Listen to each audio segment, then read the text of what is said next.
প্রিয় স্নেহের 2026 সালের নতুন বছরের ক্লাস 8-এর ছাত্রছাত্রী বন্ধুরা, আশা করি তোমার সবাই ভালো আছো।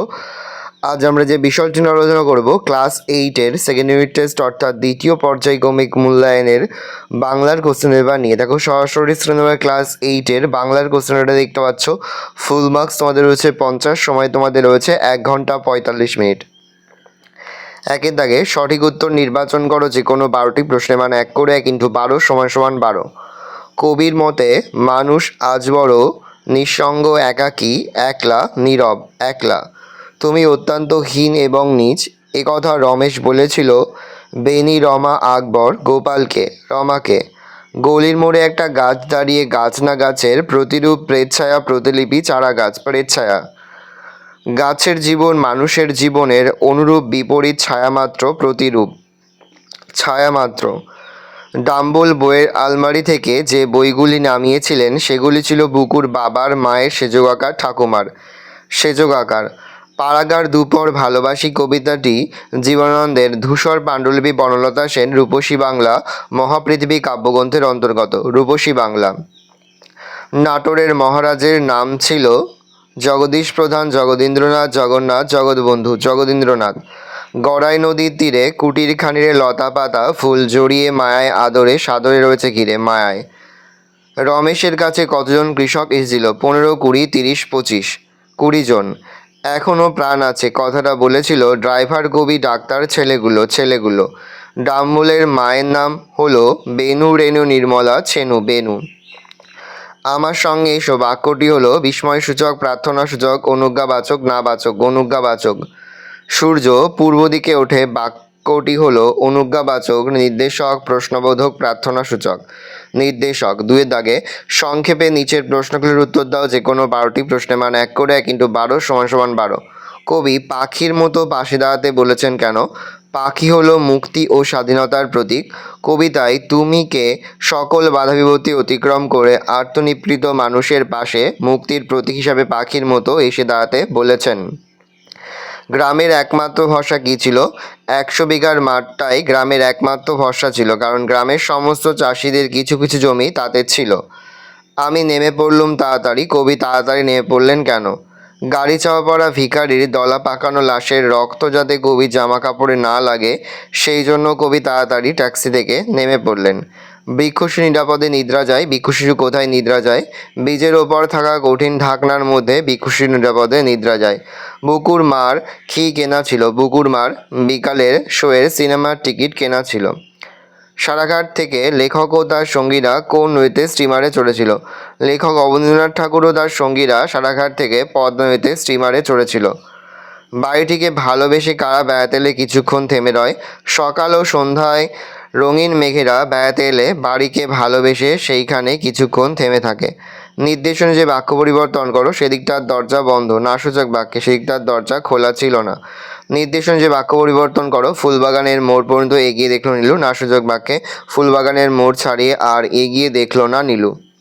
বুকু কোন স্কুলে ভর্তি হয়েছিল? বুকু যে স্কুলে ভর্তি হয়েছিল তার নাম আদর্শ শিক্ষা প্রতিষ্ঠান। জলসিঁড়িটির পাশে ঘাসে কি দেখা যায়? কবি জীবনানন্দ দাশ রচিত পাড়াগাঁ ধূপর ভালোবাসি শীর্ষক কবিতায় দেখা যায় জলসিঁড়ির পাশে ঘাসের মধ্যে অযত্নে বেড়ে ওঠা বুনো চালতা গাছের ডালগুলো বহুদিন ধরে নুয়ে আছে, জলে তাদের ছায়া পড়েছে। গড়াই নদীর তীরে কবিতাটি কোন কাব্যগ্রন্থ থেকে গৃহীত? গড়াই নদীর তীরে কবিতাটি পল্লী কবি জসীমউদ্দীন রচিত সজন বাদিয়ার ঘাট কাব্যগ্রন্থ থেকে গৃহীত। নিচে প্রদত্ত শব্দগুলি ভিন্ন ভিন্ন অর্থ দেখিয়ে পৃথক বাক্যে ব্যবহার করো। নাক, তার নাকে খাবারের সুগন্ধ প্রবেশ করলো। অপমান, লজ্জায় তার নাক কাটা গেল। অন্যের সব ব্যাপারে নাক গলানো উচিত নয়। কাঁচা শব্দটি ভিন্ন ভিন্ন অর্থে প্রয়োগ করে 4টি বাক্য রচনা করো। গল্পটি কাঁচা হাতে লেখা। গ্রামের দিকে এখনও কাঁচা বাড়ি দেখা যায়। ফলগুলো এখনও কাঁচা। কাঁচা বয়সে ভুলভ্রান্তি হয়েই থাকে। 3-এর দাগে নিচে যে কোনো 3টি প্রশ্ন অথবা প্রশ্নের মান 3 করে 3 × 3 = 9। 20 জন কৃষক রমেশের কাছে এসে কেঁদে পড়ল কেন? শরৎচন্দ্র চট্টোপাধ্যায়ের পল্লী সমাজ গল্পে গ্রামের 100 বিঘা জমির মাঠটা চাষিদের একমাত্র ভরসা, কারণ সেই মাঠেই সকলের কিছুটা করে জমি রয়েছে। এবারে দুদিনের অবিরাম বৃষ্টিতে সেই মাঠ ডুবে গিয়ে ধান নষ্ট হওয়ার উপক্রম হয়েছে। মাঠের পূর্ব ধারে খুব বড় সরকারি বাঁধ, পূর্ব পশ্চিম প্রান্তে গ্রাম উঁচু, এ কেবল নিচু দক্ষিণ দিকের বাঁধটা ঘোষাল মুখুজ্জেদের। চাষিরা জমিদার বেনি ঘোষালের কাছে গিয়ে বাঁধ কেটে জল বের করার আবেদন জানায়, কিন্তু বছরে 200 টাকার মাছ বিক্রি হয় বলে বেনি তাদের কথায় কর্ণপাত না করে তাড়িয়ে দিয়েছে। চাষিরা তখন এই সমস্যার সমাধানের জন্য রমেশের কাছে এসে কেঁদে পড়ল। বুকু অবাক হয়ে ফেলিয়ে মায়ের মুখের দিকে তাকিয়েছিল কেন। আশাপূর্ণা দেবী রচিত কি করে বুঝবো গল্পে উত্তরপাড়া থেকে নির্মলা ভবানীপুরের বাড়িতে তার পাতানো বেনুমাসি ছেনুমাসি ও বেনুমাসির ছেলে ডাম্বল বেড়াতে এসেছে। নির্মলার ছেলে বুকু গিয়ে মাকে সেই খবর দিতে নির্মলা এভাবে অসময়ে বাড়িতে লোকজনের বেড়াতে আসা ভালোভাবে নিতে পারে না। ছেলের সামনেই বলে ফেললেন, বাবারে, শুনে গা জ্বলে গেল। অথচ নির্মলা যখন বেনুমাসি আর ছেনুমাসির সামনে আসেন তখন বলতে থাকেন যে তার ভাগ্য খুব ভালো যে এতদিন পরে ছেনুমাসি বেনুমাসি তাদের বাড়িতে এসেছেন। এতদিন পরে দেখা হয় নির্মলা খুবই আনন্দ হচ্ছে। মায়ের এই সম্পূর্ণ উল্টো দুধরনের আচরণ দেখে বুকু অবাক হয়ে মায়ের মুখের দিকে তাকিয়েছিল। একেই বলে রাজ সমাদর। উদ্ধৃতির আলোকে নাটোরের মহারাজার অতিথি বাৎসল্যের পরিচয় দাও। কংগ্রেসের প্রাদেশিক সম্মেলনে অভ্যর্থনা কমিটির সভাপতি ছিলেন নাটোরের মহারাজ জগদীন্দ্রনাথ রায়। তিনি কলকাতা থেকে ঠাকুরবাড়ি তরুণদের এবং জাতীয় কংগ্রেসের কর্ত ব্যক্তিদের নাটোরে আমন্ত্রণ জানান। আমন্ত্রিতদের জন্য স্পেশাল ট্রেনের ব্যবস্থা, স্টিমারে খাওয়া দাওয়ার ব্যবস্থা, অতিথিদের প্রত্যেকের বাক্সপ্যাঁটরা বয়ে নিয়ে যাওয়ার বন্দোবস্ত নাটোরে বিপুল অভ্যর্থনা আদর যত্ন সকলকে মুগ্ধ করেছিল। আমন্ত্রিতদের প্রত্যেকে যখন যা প্রয়োজন তা চাইবার আগেই সকলের কাছে পৌঁছে যেত। তাছাড়া কারোর যাতে কোনোরকম অসুবিধা না হয় স্বয়ং মহারাজ নিজে ব্যক্তিগতভাবে তার খোঁজ খবর নিতেন।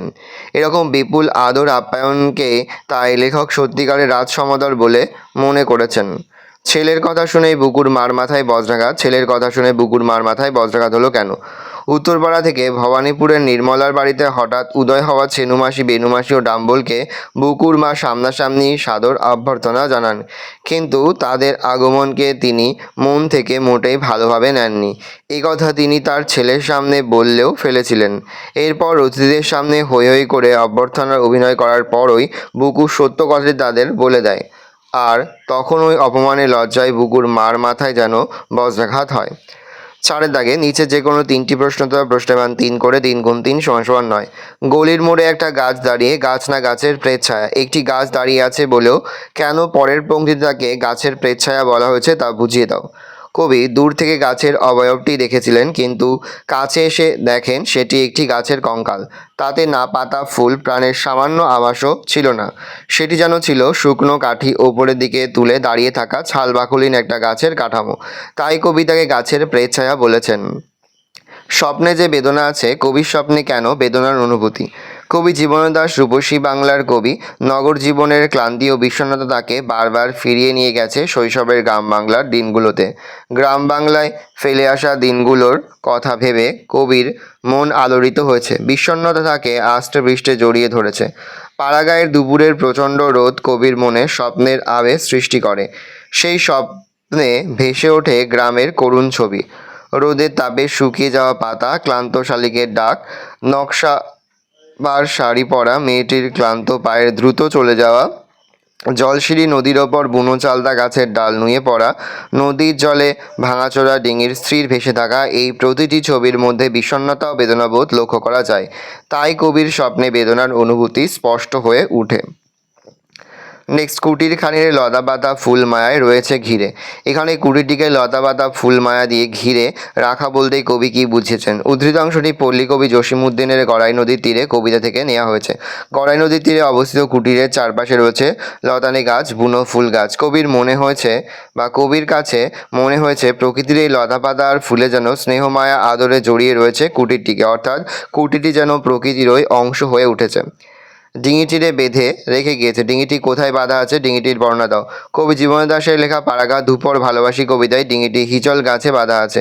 ডিঙিটির বর্ণনা: ডিঙিটি ঝাঁঝরা ফোপড়া অর্থাৎ জীর্ণ ও ভাঙাচোরা। ডিঙিটির প্রয়োজনীয়তা শেষ হওয়ার সঙ্গে সঙ্গে মালিকের কাছে তার গুরুত্ব হারিয়ে গেছে। হিজলের গুড়িতে ভাঙাচোরা ডিঙিটিকে বেঁধে রেখে মালিক বেমালুম ভুলে গেছে।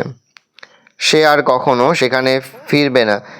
একই পরিত্যক্ত জরাজীর্ণ ডিঙির নিঃশব্দ বেদনার শরিক হয়েছেন কবি। 5 দাগে নিচে যে কোনো একটি প্রশ্নের মান 2।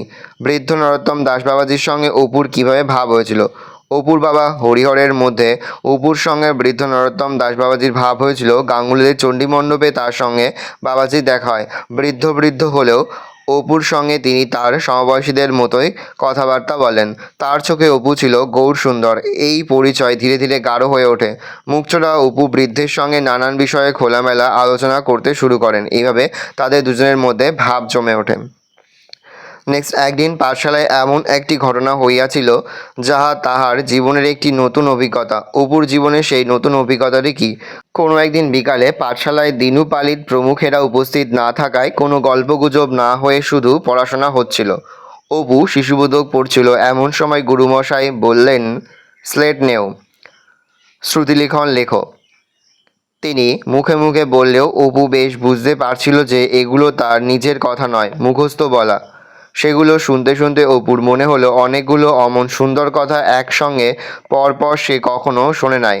সে যদিও সব কথার অর্থ বুঝতে পারছিল না, তবুও অজানা শব্দ বা ললিত পদের ধ্বনি, ঝংকার জড়ানো এই অপরিচিত শব্দ সঙ্গীত তার অনভ্যস্ত কানে অপূর্ব ঠেকল এবং সব কথার অর্থ না বোঝার জন্যই কুহেলি ঘেরা অস্পষ্ট শব্দ সমষ্টির পিছনে একটা অপূর্ব দেশের ছবি তার কল্পনার বারবার উকি দিচ্ছিল। পাঠশালার এই দিনটি তার জীবনে এক নতুন অভিজ্ঞতার সঞ্চয় ঘটিয়েছিল। পত্র রচনা করো। হাসপাতালের সামনে জোরে মাইক বাজানো অমার্জনীয় অপরাধ, এই মর্মে সচেতনতা গড়ে তুলতে সংবাদপত্রে চিঠি লেখো। শ্রদ্ধেয় সম্পাদক সমীপেশু, দৈনিক সুখবর, হাবড়া, উত্তর 24 পরগনা। বিষয়: হাসপাতালের সামনে মাইক বাজানোর বিরুদ্ধে প্রতিবাদী পত্র। সশস্ত্র নিবেদন: আমি হাবড়া অঞ্চলের বাসিন্দা। আমার বাসস্থানের 500 মিটারের মধ্যে রয়েছে হাবড়া মিউনিসিপ্যাল হসপিটাল। মূলত অত্যন্ত দরিদ্র মানুষেরা এখানে চিকিৎসা করাতে আসে। এই হসপিটালের পাশে বেশ কয়েকটি চায়ের দোকান, 2টি হোটেল ও দাদাভাই বিরিয়ানির দোকান তৈরি হয়েছে। এই দোকানগুলি থেকে উচ্চস্বরে মাইকের শব্দ ভেসে আসে। এর ফলে যারা হার্টের পেশেন্ট তাদের যন্ত্রণার শেষ নেই। আমরা স্থানীয় মানুষজন অনেক অনুরোধ করেও বিষয়টির সমাধান করতে পারিনি। শুধু তাই নয়, রীতিমতো নানান হুমকিও আমরা শুনেছি। আপনার সর্বাধিক প্রচলিত সংবাদপত্রের মাধ্যমে পুলিশ প্রশাসনের নজরে এই বিষয়টি আনতে চাই। আশা করি এই বিষয়টির গুরুত্ব বিবেচনা করে আমার এই পত্রটি প্রকাশ করে বাধিত করবেন। নমস্কারান্তে নিজের নাম লিখবে, আর এদিকে নিজের ঠিকানাটা বসাবে। তারপরে দেখো, তোমার অঞ্চলে যত্রত আবর্জনা স্তূপ, সংশ্লিষ্ট কর্তৃপক্ষের দৃষ্টি আকর্ষণ করে একটি বহুল প্রচলিত সংবাদপত্রের সম্পাদককে চিঠি পাঠাও। মাননীয় সম্পাদক সমীপেশু, দিনের আলো পত্রিকা, সিপি ব্লক, সেক্টর 5, কলকাতা। যত্রত আবর্জনা স্তূপ, সবিনয় নির্মাতায়। আমি উত্তর চব্বিশ বেলঘরিয়া অঞ্চলের বাসিন্দা। বিরাটি থেকে দক্ষিণেশ্বর যাওয়ার পথে বেলঘরিয়া অঞ্চলে আবর্জনা সঞ্চিত রাখার যে জায়গা করা হয়েছে তার দুর্গন্ধে আমরা অতিষ্ঠ। তাছাড়া মিউনিসিপ্যালিটির ময়লা ফেলার গাড়িগুলো যত্রতত্র আবর্জনা স্তূপাকৃত করায় আমাদের দুঃখের অন্ত নেই। স্থানীয় প্রশাসনকে অনেকবার বললেও আমাদের কোনো সুরাহা হয়নি। তাই আপনার বহুল প্রচারিত পত্রিকার মাধ্যমে আমি বিষয়টি উচ্চতর কর্তৃপক্ষের দৃষ্টি আকর্ষণ করতে চাই। ঘটনার গুরুত্ব বিবেচনা করে আশা করি আপনি আমার এই পত্রটি প্রকাশ করে বাধিত করবেন। নমস্কার, নিজের নাম লিখবে আর নিজেকে ঠিকানাটা এদিকে বসাবে।